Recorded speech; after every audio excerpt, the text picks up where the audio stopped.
Well, good Saturday evening to you. It was a beautiful day here at home. The snow is melting fast. Not sure if you can see that out there, but there's a lot of green grass showing already, or green grass showing. And yeah, it was almost summer like today. Had a very nice day. I went and picked up my daughter's camper for her from the RV store, parked it here in the driveway so she can get it ready for her work. And yeah, we got again, I didn't do any cooking today, or at least not one on video. So, but we'll get to it again. Anyway, I want to do one more little reading in Genesis before we leave Genesis. It's from chapter 50. I think it has an important little message in it. After burying Jacob, Jacob died. Joseph returned to Egypt with his brothers and all who had accompanied him to his father's burial. But now that their father was dead, Joseph's brothers became fearful. Now Joseph will show his anger and pay us back for all the wrong we did to him, they said. So they sent this message to Joseph.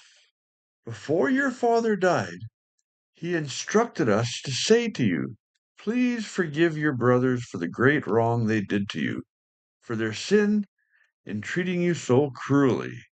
So we, the servants of the God of your father, beg you to forgive us.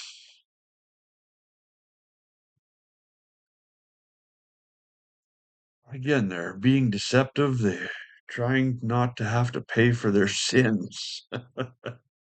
But here, let's listen to this. When Joseph received the message, he broke down and wept. Then his brothers came and threw themselves down at Joseph's feet. Look, we are your slaves, they said. But Joseph replied, don't be afraid of me. Am I God that I can punish you?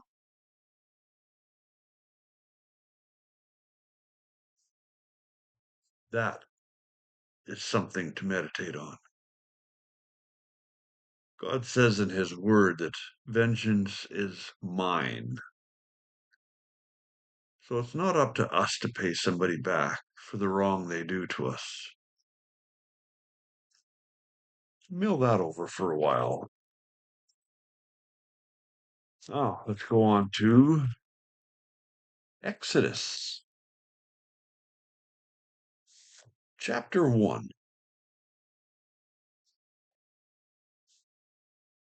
These are the names of the sons of Israel who moved to Egypt with their father, each with his family: Reuben, Simeon, Levi, Judah, Issachar, Zebulun, Benjamin, Dan, Naphtali, Gad, and Asher. In all, Jacob had 70 descendants in Egypt, including Joseph, who was already there. So 70 people. In time, Joseph and all his brothers died, ending the entire generation. But their descendants, the Israelites, because Jacob's name became Israel, had many children and grandchildren. In fact, they multiplied so greatly that they became extremely powerful and filled the land.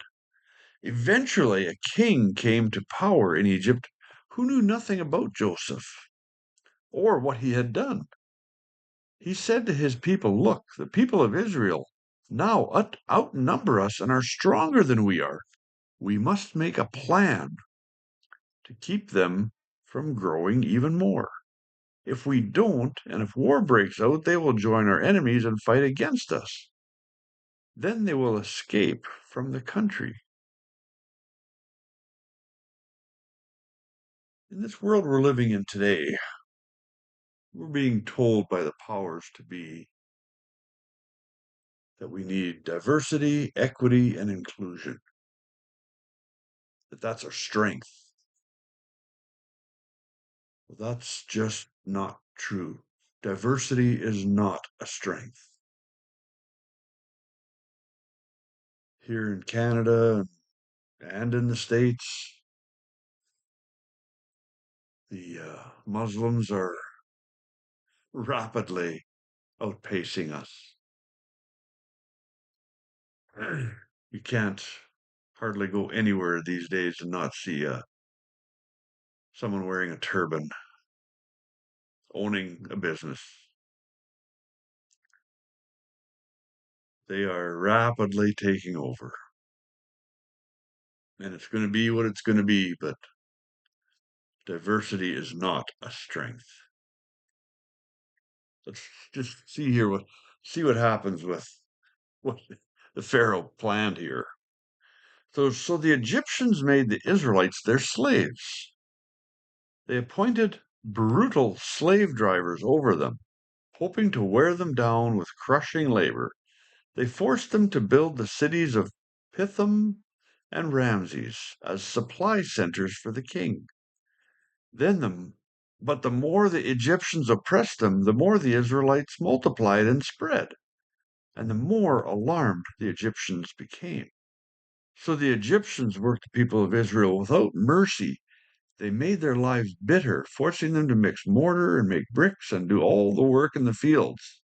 They were ruthless in their demands.